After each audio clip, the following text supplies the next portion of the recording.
Ainz, originally Momon, was an overworked Japanese salaryman who ended up being trapped in his favorite game Yggdrasil when he thought it was being shut down. Now stuck, Ainz has decided to dominate the entire new world he had been transported to in hopes of finding his old comrades. Meanwhile, the King of Curses was an unwanted child who ate his twin in the womb. Years later, he developed unrivaled power and knowledge in the Jujutsu world, so much so that he was regarded as a calamity and even worshipped. It's only natural to wonder who would come out on top if these two kings were to meet. Ignoring Ainz's massive army and estate, the Tomb of Nazarick, what if these two gods of their verse clashed? I've loved these characters since I first saw them on screen years ago, so I will ask for your patience when I inevitably cry while stating who I believe would win. First, we'll start with the Sorcerer King. With 4 seasons and 16 light novels under his belt, how does Ainz compare? Starting by scaling his speed and attack potency, we see Ainz is capable of using black hole magic, similar to Yuki from JJK. However, with no real way to scale this, we'll ignore this ability as far as attack potency because a lot of people don't like, because that would just immediately make Ainz planetary, and a lot of people don't like that. As we can see here in the newest movie, a spell called Nuclear Blast decimates a part of a large city. A nuclear blast at its utmost, IRL, is scaled to around Small Island, like that's the most impressive nukes. We'll go with this interpretation since this spell is seen as somewhat weak because it's tier 9 and Ainz can easily do super tier, which is beyond tier 10. As far as speed, this is Ainz's weakest category unless you wank him. He is easily supersonic, with some arguing he should be at least Mach 5 due to a statement claiming Chaltier left a trail of heat. Ainz is at least relative to Chaltier. If we're being generous to Ainz, though, there are lots of light novel statements claiming that he's lightning speed, or those inferior characters are lightning speed, making him lightning speed, which puts Ainz at highball Mach 300. This is generous and a bit of a wink, but I want to give a higher interpretation to both characters to make the fight a little more of a spectacle. Getting into Ainz hacks is honestly just ridiculous.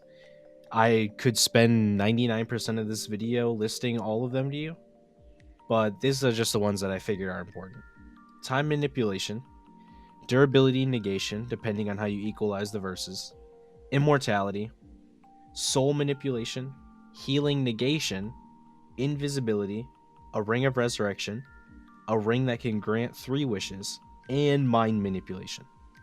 To clarify, Ainz's time stop is stated to have a lot of counters, so for this video I'm going to be assuming Sukuna and Ainz are both level 100, meaning that time stop is not really going to work because assuming Sukuna is a normal player, and Ainz has memorized 700 spells while he was a human, so before the game transformed him into an undead. He had that perfect memory to memorize over 700. I think the actual number is around 900, but I don't have it written down. Now, let's get into Sukuna's kit.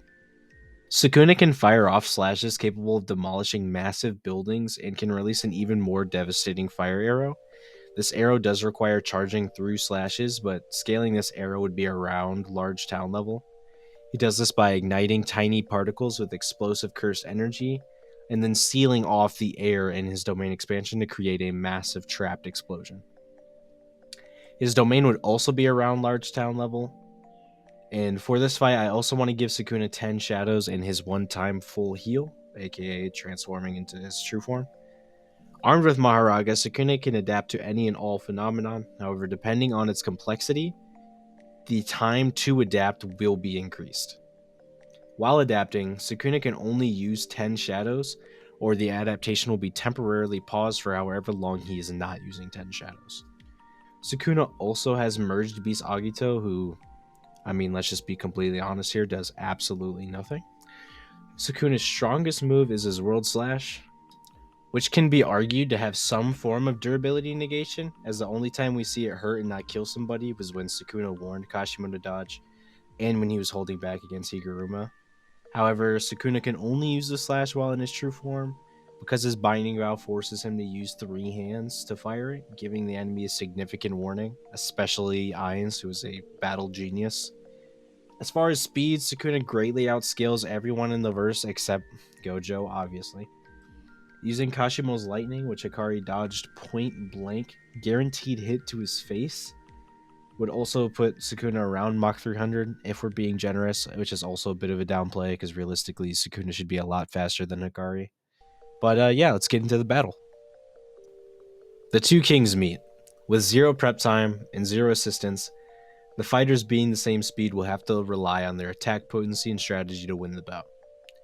Ainz will likely immediately summon a horde of undead as he is an overlord for the undead for Sukuna to fight through. Ainz loves sitting back and prepping for a fight, so he will be buffing, laying traps, equipping gear, anything he think he might need to beat Sukuna. Sukuna will most likely tear through these undead. If he can't, he will use domain expansion. Assuming Sukuna doesn't need to, because it is just lower level undead, Ainz will be launching spells and traps to keep him at bay to try and whittle down Sukuna's HP, not knowing that Sukuna has magnificent healing compared to anything in Overlord. Seeing this, Ainz will probably cast Grasp Heart as it is his go-to move. It's one of his favorites, and Sukuna will stop and begin coughing blood. Pushing on by beating his heart with Curse Energy, Sukuna will now move on to using Domain Expansion as his heart has been destroyed. However, Ainz can either teleport outside the domain, as Gojo could not do because his domain is broken and he had burnout, or destroy the center of the shrine. That may seem like I'm just giving Ainz prep time and he somehow knows how to do everything, but it may seem like Ainz bullshits his way through everything, but as far as battle IQ, he's an absolute genius.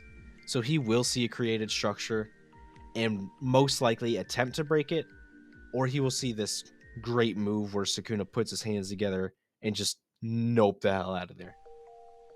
This version of Sukuna has fought Gojo, so he does know how to reset his domain. Sukuna has no way to counter Ainz throwing out a spell and destroying the shrine every time, besides maybe swapping conditions to make Sukuna the center of shrine. If he does this, Ainz has plenty spells to damage Sukuna. If he realizes that it swaps, if he doesn't, he'll most likely just keep teleporting out of it and Sukuna will realize domain is useless. But through this cycle, Sukuna would eventually stoke the flames of furnace. And if he ever tries to use it on Ainz, unfortunately, being an undead, Ainz covers his weaknesses, and he has items that completely negate fire damage. Sukuna at this point will most likely try to use Mahoraga. However, Ainz has over 700 spells, so Ainz will be able to obliterate him as soon as possible. As soon as he realizes Mahoraga can adapt, he's getting him out of there. You can argue that Mahoraga's positive energy blade can count as holy damage, but that is a bit of a stretch. You can verse equalize and try to say that Ainz would be some kind of curse if you equalize the verses, which would mean Mahoraga's sword can damage him, but I don't believe Mahoraga will last long enough. So, yeah, I think Mahoraga is going to get obliterated before that sword gets anywhere near Ainz. Sukuna, seeing himself in a corner, will most likely resume his transformation to get the buff that comes with 2 arms and an extra mouth, as World Slash is the king's only hope. As Sukuna somehow gets close, he will have an extreme advantage. Ainz is completely out of his element being a mage and will lose his HP fast. However, Ainz has many entrapment spells, teleportation spells, damage spells to try and slow Sukuna down or get out of the way. However, Ainz creating this space will give Sukuna an opening to World Slash. Depending on how dominant you think Ainz has been throughout this fight, he may get a little bit of an ego and try to break through this World Slash with his own spell, or he can just teleport out of the way. Either way, Ainz has a spell called Reality Slash, which is inarguably durability negation, and would probably end up slicing through World Slash and killing Sukuna in one hit. If you want to argue that Sukuna lives, Ainz can simply use the goal of all life is death, which enhances all insta-death magic, and then he'll cast Cry of the Banshee, and he has a crystal to immediately cast it, so it takes no charge up time, turning Sukuna into a pink paste on the ground. much like Jujutsu Kaisen. That's going to be all for this video. Thank you guys for watching. I'm a huge fan of Overlord. I'm a massive fan of JJK. So this one was really hard to decide, but Ainz's kit is just way too big. Sukuna's abilities are too simple. And yeah, thanks for watching.